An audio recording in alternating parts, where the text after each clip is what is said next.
Bonjour mesdames et messieurs, bienvenue dans ce 6h30.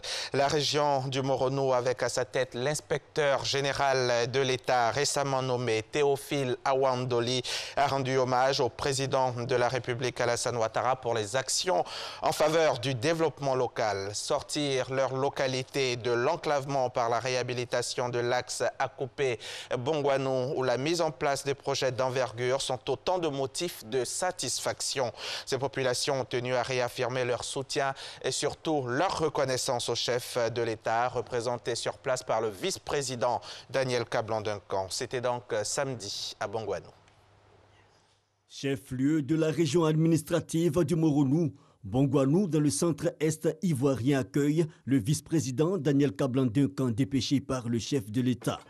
De quoi se réjouir ce jour, les populations reconnaissantes au président de la République Alassane Ouattara, qui a nommé plusieurs de leurs fils, non seulement à des postes de responsabilité dans l'armée et dans des institutions telles l'inspectorat général d'État, mais surtout pour la résolution d'une des grandes préoccupations de la région, l'enclavement.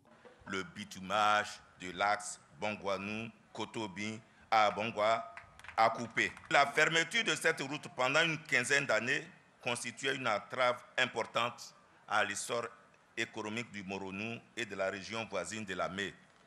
Cette situation qui obligeait les automobilistes à un long détour a presque pris fin, car même si la voie n'est pas encore achevée, elle est actuellement littéralement prise d'assaut puisqu'elle permet de raccourcir de presque 1 heure de temps le trajet que nous effectuons. 58 km de voies, un investissement de plus de 27 milliards de francs CFA selon le vice-président Daniel Kablan-Duncan. Aujourd'hui, grâce au président de la République, son Excellence M. Alassane Ouattara, ces choses faites ou presque faites, parce que les travaux lancés en juillet 2016 s'achèveront, je pense, en juillet 2018. Cette voie ouvre de nouvelles perspectives pour le nouveau du Moronou, qui ne sera plus qu'à seulement 2h30 maximum d'Abidjan. L'existant, mais aussi des projections pour un nouveau départ de la région. La première convention d'exploitation d'un gisement de bauxite à Bongouanou. La signature du contrat entre le gouvernement ivoirien et la société Lagune Exploitation Bongouanou, en abrégé LEB, intervenue le 3 novembre 2017, permettra l'exploitation du gisement de bauxite de Bénéné en 3 phases sur une période de 7 ans. Ce projet, qui nécessitera un investissement global de 220 milliards de francs CFA, concerne des réserves immédiatement exploitables dans une première phase évaluée à 18 millions de tonnes de minerais de bauxite brut, avec une durée de vie de 20 ans au moins. La première phase des travaux débutera le mois prochain et permettra la création de 243 emplois directs et plus de 1000 emplois indirects. Population, élus, cadres et leaders communautaires ont à célébrer ces actions du chef de l'État. Des réjouissances qui se sont poursuivies jusque tard dans la nuit par un spectacle musical de plusieurs artistes du Sérail. Reportage signé Franck Kouadio. Le Premier ministre Amadou Gon Coulibaly, lui, a procédé à Katiola. C'était donc samedi à Katiola au lancement des travaux de réhabilitation de l'axe Bouaké-Ferkessédougou. À cette occasion, le chef du gouvernement a réitéré l'engagement du président de la République à doter tout le pays d'infrastructures routières neuves et de qualité. Kader Sogodogo, notre confrère de RTI Bouaké. Circuler sur des routes de qualité dans tout le pays.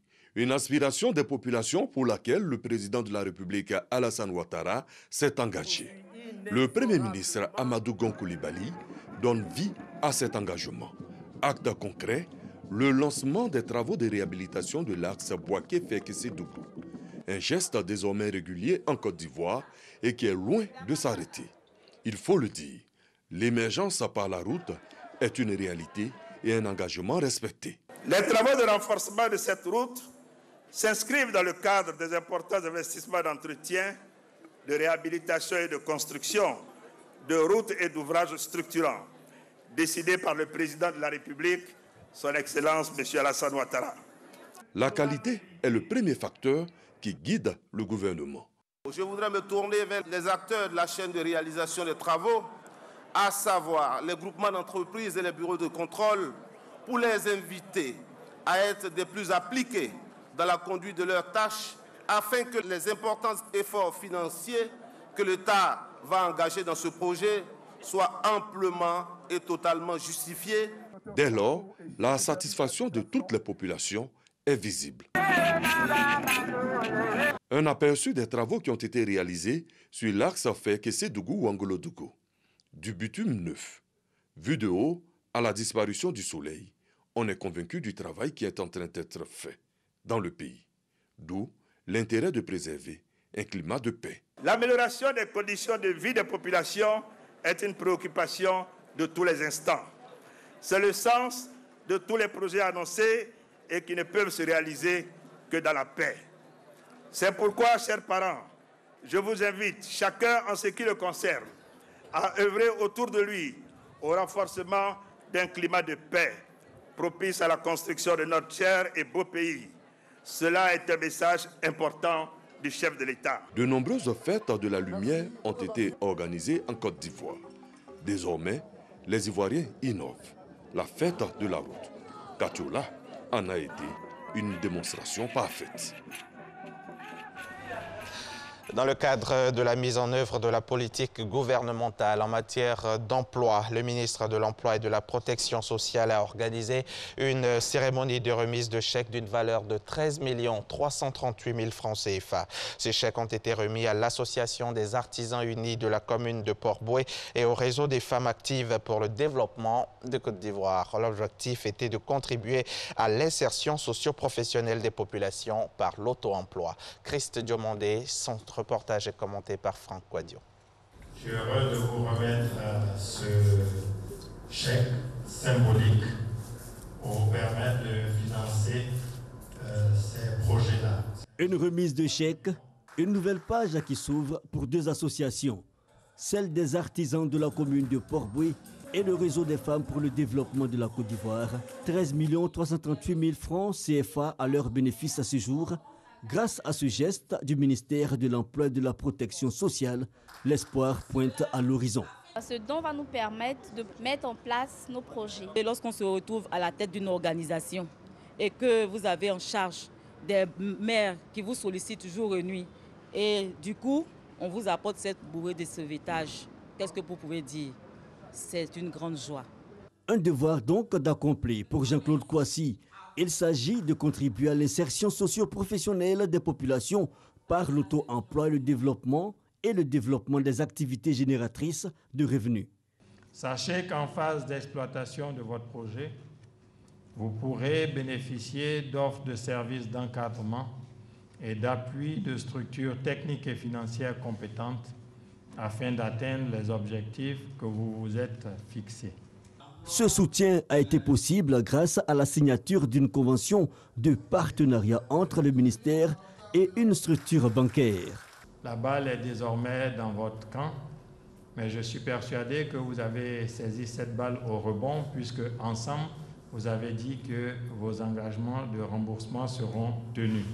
Le processus de remboursement permettra de donner une chance à d'autres couches vulnérables afin d'élargir le champ d'insertion socio-professionnelle des populations. C'est la vision que veut atteindre le ministère de l'Emploi et de la Protection sociale. Parlons à présent décoration d'intérieur, un secteur d'activité qui prend une place importante en Côte d'Ivoire. Comment se présentent-elles? Qui sont ces acteurs? Comment se former dans ce secteur d'activité? Élément de réponse avec Christiane Kogbi et Franck Quadio. Une couche de peinture en plus, rangée et disposée régulièrement, meubles et accessoires. C'est le passe-temps d'Hélène. La jeune dame a fait de la décoration d'intérieur sa passion. Depuis petite, j'avais l'amour d'abord du bâtiment et après plusieurs emplois, j'ai senti que je ne me sentais pas. J'ai décidé maintenant de faire la décoration d'intérieur qui me plaît. Un cadre de vie sans cesse réinventé, une source de tranquillité, tout ce que recherche Romaric, féru de décoration.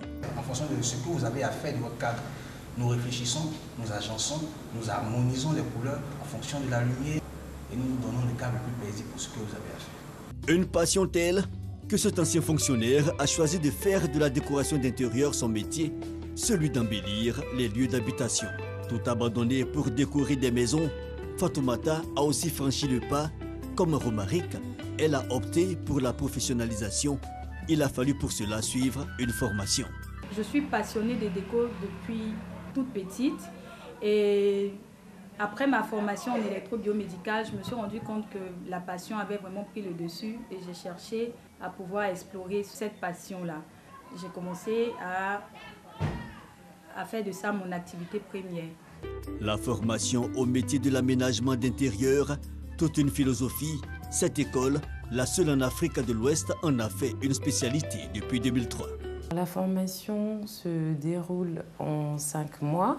Nous avons 3 mois et demi de formation en présentiel au centre de formation et ensuite 1 mois et demi où les auditeurs font du travail autonome pour préparer leur projet de soutenance de fin d'études afin de le présenter à un jury de professionnels pour l'évaluation, pour enfin obtenir le certificat de qualification professionnelle du métier de décorateur d'intérieur. Témoignage de l'intérêt suscité, une centaine d'étudiants venus de pays africains pour la formation qualifiante chaque 6 mois. Et cela a raison.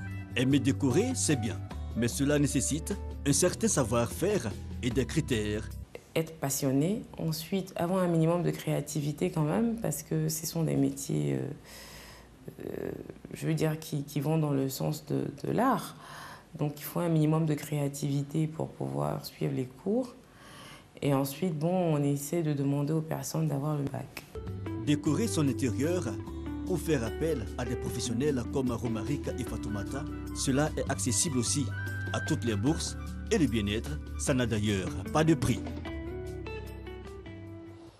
Un commentaire signé Franck Quadio. L'actualité internationale, en bref. 3 personnes ont été tuées dans de nouveaux incidents ayant suivi l'attaque samedi soir qui a fait une vingtaine de blessés lors d'un concert dans un café de Bangui en Centrafrique. 2 des victimes ont été égorgées et une autre battue à mort. Elles auraient été tuées en représailles après l'attaque du café. En République démocratique du Congo, un accident de train de marchandises a tué au moins une trentaine de personnes dimanche 12 novembre dans la province de Lualaba, dans le sud du pays. On compte également plusieurs dizaines de blessés parmi les passagers qui avaient pris place clandestinement sur le train. Pour la première fois depuis sa démission surprise à partir de Riyad le 4 novembre dernier, le Premier ministre libanais a accordé une interview à la chaîne de télévision qui lui appartient. Le chef du gouvernement a annoncé son retour au Liban dans les prochains jours sans donner de date précise. Saad Hariri a assuré être libre en Arabie Saoudite, alors que Beyrouth demande à Riyad des explications sur la situation du Premier ministre démissionnaire. 13 novembre 2015, 13 novembre 2017, 2 ans ont passé depuis la vague de terreur qui a ensanglanté la capitale française. Comment tourner la page sans oublier les victimes? Pour les rescapés des attentats, la question ne se pose pas. Un grand nombre d'entre eux restent traumatisés par la tragédie. Les associations qui les représentent ont demandé la plus grande sobriété dans le souvenir. Et puis, pour terminer avec l'actu inter, une secousse de magnitude 7,3 a frappé hier dimanche le nord-est de l'Irak et des régions frontalières en Iran et en Turquie. Le dernier bilan officiel fait état de plus de 160 morts et 1600 blessés côté iranien, 6 seulement côté irakien. Nous allons terminer en sport. Football, vous le savez tous, la route du mondial Russie 2018 est désormais loin derrière la Côte d'Ivoire. Les éléphants n'ont pu se qualifier au stade Félix Houphouët-Boigny devant leur public, battu 2-0 par les Lions de l'Atlas. La Côte d'Ivoire est privée donc d'une 4e participation consécutive à un mondial. Les éléphants de Côte d'Ivoire ne seront pas au prochain mondial de football qui aura lieu en Russie en 2018. Battus par les Lions de l'Atlas, 2-0 au stade Félix Houphouët-Boigny. Triste constat. C'est quel ballon ça là? Ou bien si le match est vendu, donc on nous dit le match est vendu, on ne va pas mettre notre cœur dessus, c'est fini. L'espoir, longtemps entretenu par les Ivoiriens de participer à un 4e mondial, s'est vite envolé. La bande à Marc Wilmot, fébrile en défense et inefficace en attaque, a coincé devant des Marocains solidaires et volontaires. Elle n'a pas pu transformer son rêve en réalité. La génération 2006 des Gervinho, Kalou, range sans doute définitivement les crampons sur une fausse note. Une autre équipe est à construire, une vraie équipe. Le football actuellement, c'est l'investissement. Tu investis, tu prends un entraîneur de renom, un entraîneur de qualité, tu vas avoir des résultats positifs. On n'a qu'à arrêter la Côte d'Ivoire est un pays de foot. On doit commencer à gagner quelque chose de sérieux. Le football coûte combien? S'ils veulent, on va cotiser et puis on va prendre un entraîneur qui vaut pour le pays.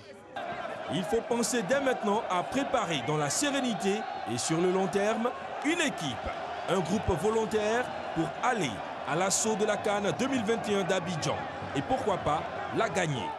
C'est possible, pourvu que la Fédération ivoirienne de football se mette à la tâche dès aujourd'hui. Arcelin et Eva en parleront tout à l'heure à la suite de ce journal, donc avec leur chroniqueur sport. Bonne journée sur RTI. Beaucoup de